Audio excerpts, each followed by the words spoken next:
அட்சய திருதியை என்பது இந்து சமயத்தில் மிகவும் புனிதமான நாளாக கருதப்படும் ஒரு திருநாள். இது வருடத்தில் ஒருமுறை, குறிப்பாக வைகாசி மாதம் ஏப்ரல் மே உண்டாகும்.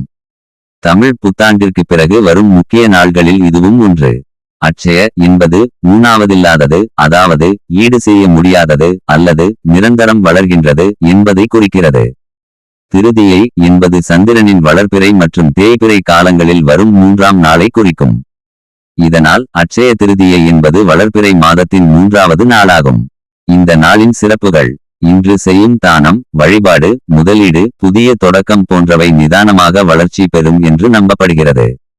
பொன், வெள்ளி போன்ற மதிப்புள்ள பொருட்களை வாங்கினால் அது வளர்ச்சி பெறும் என்ற நம்பிக்கை உள்ளது. விஷ்ணு பகவானும் லட்சுமி தேவியும் இன்று சிறப்பாக வழிபடப்படுகிறார்கள். இதை திருமணம், வீடு வாங்குதல், புதிய தொழில் ஆரம்பித்தல் போன்ற செயல்களுக்கு புனித நாளாக கருதுகின்றனர். இன்றும் சில நம்பிக்கைகள்: மகாபாரத காலத்தில் பாண்டவர்கள் கலைப்படையில் அட்சய பாத்திரம் பெற்ற நாளும் இதுதான் என்று கூறப்படுகிறது. குபேரன் இன்றுதான் தனக்கு அதிக செல்வம் பெற்றார் என்றும் நம்பப்படுகிறது. அட்சய திருதியை என்பது மிக புனிதமான மற்றும் லாபகரமான நாள் என கருதப்படுகிறது.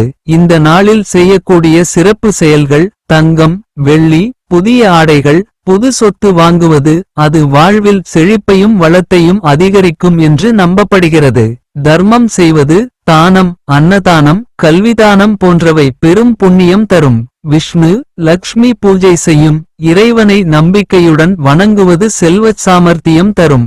புதிய முயற்சி தொடங்குவது, வியாபாரம் தொடங்குதல், புதிய வேலை ஆரம்பித்தல் போன்றவை சிறப்பாக சிறக்கும். தியானம், ஜபம், வாசனம், பகவத்கீதை, விஷ்ணு புராணம் போன்ற ஆன்மீக நூல்களை படித்தல்.